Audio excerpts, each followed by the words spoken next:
Welcome to the Weekly Late Show on BBNBC. I am, like always, your host, Brody Betts. Today on the show, we'll be discussing a variety of different issues, from sewage to Jon Stewart, a little bit, to sandwiches, actually a lot of sandwiches, a new voter restriction bill that is founded by the GOP, people getting sick from water, cancel culture, Joe Biden's speech, Dominion, a company that is currently suing Fox News, another COVID-19 relief or an infrastructure bill. A dad took himself and his child into a cage. This will be tonight and discussed in this week's Weekly Late Show. This show starts in the world of sandwiches and breakfast. You've never seen breakfast delivered like this, in a red bucket lowered from a fire escape 4 stories up. After we got shut down, I was just talking to my brother and I was like, do you think this is the dumbest idea if we just try this from my fire escape? And he said, only one way to find out. The Calabama breakfast sandwich. COVID made things not easy. She tried something new and it was successful. Great job. You know, like during COVID, especially being a small business and a new business, like that's not easy to be doing well during COVID. So like, congratulations and great job to her. Ordering one of her $13 sandwiches is as difficult as getting $13? Well, that explains where the stimulus checks are going. Now people can actually afford this kind of nonsense. But $13? Like, is it just me who thinks that $13 is a lot of money for breakfast sandwiches? Coincidentally, you can buy Arby's entire menu for $13. But if you're already going to buy Arby's entire menu, you may be better off just buying 4 pounds of raw sewage. Honestly, tastes the same, and I think you'll even save a little bit of money. By the way, that joke was for Jon Stewart and their feud with Arby's. If you didn't get it, I'm sorry. A man in England snapped pictures at what appears to be a large ship floating above the water. The optical illusion was spotted off the coast in southern England.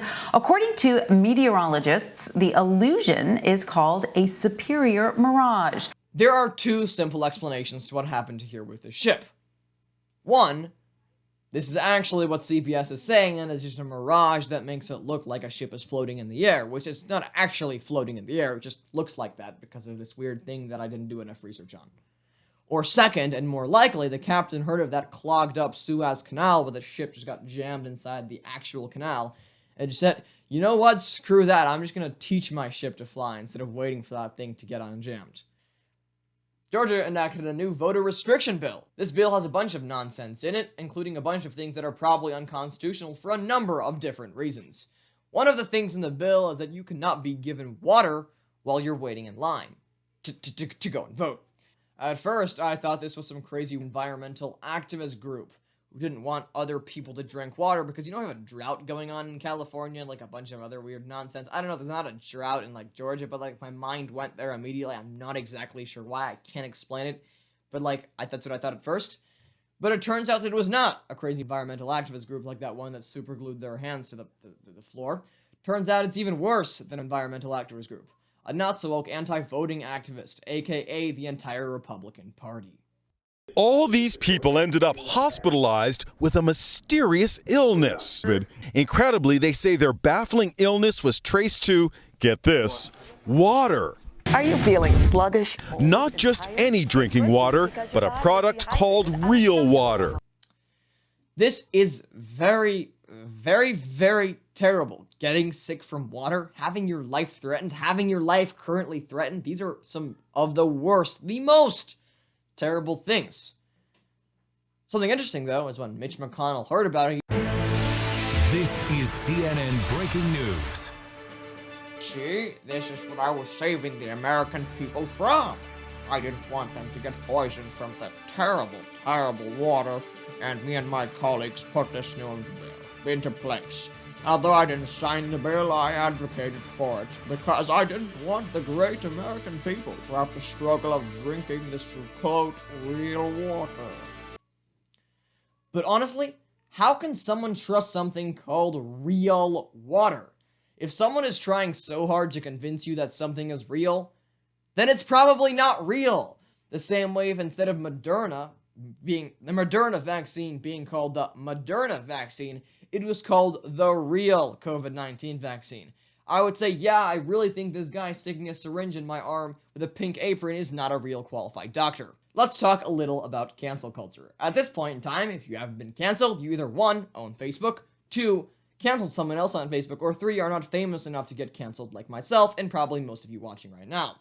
This has gotten insane to the point that if you wrote or said something offensive on the internet in the past 730 years, then you will probably get fired for it, or as they like to put it, forcibly resigned. I am liberal, but come on, this is like complete nonsense. I don't stand for everything in the Constitution, but this feels more like a I want your job so than like, oh yeah, you're a real racist and I don't want you working at my company.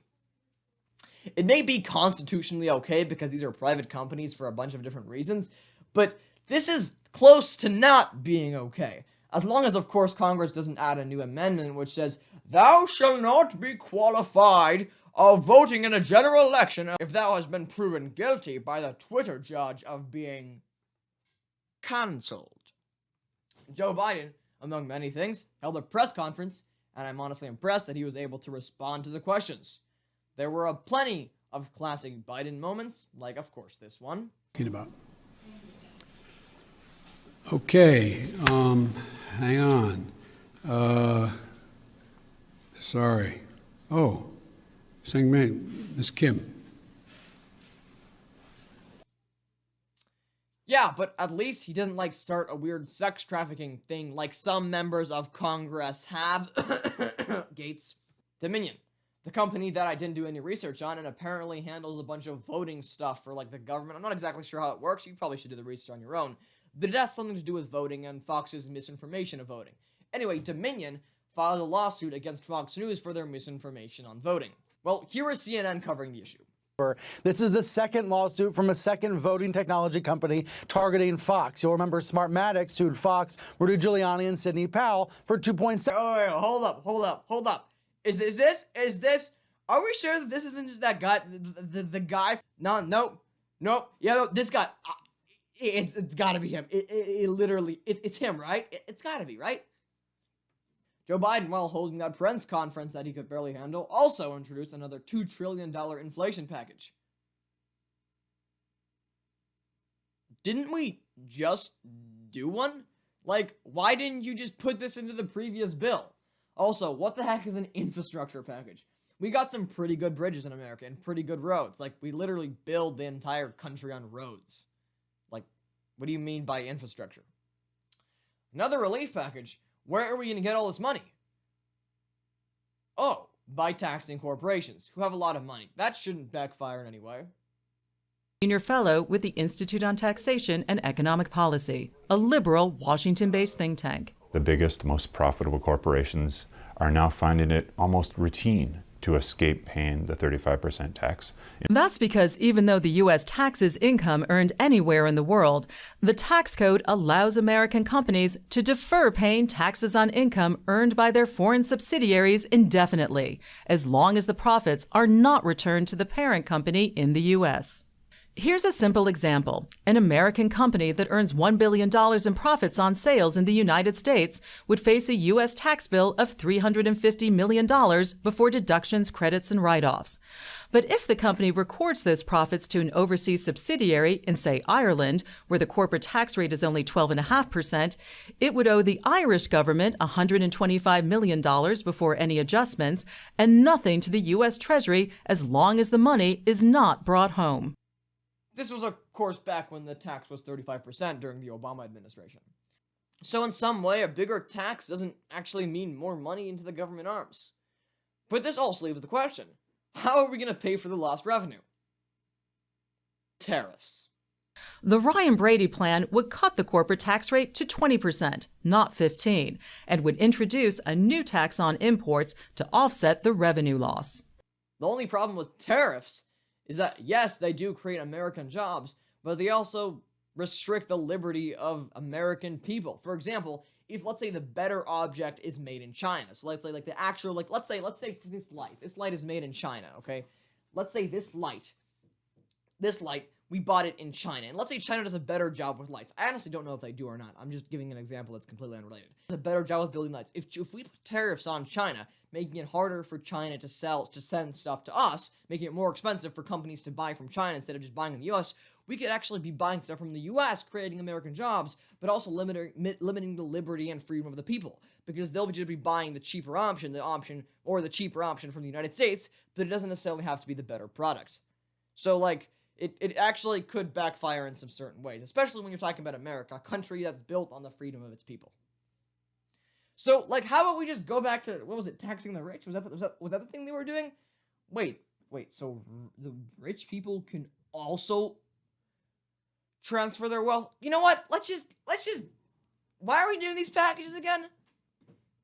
A dad put himself and his child into an elephant cage. Then he got arrested and put in jail. Funny coincidence that the dad that put his son and himself behind bars ended up behind another set of bars. Funny how things work.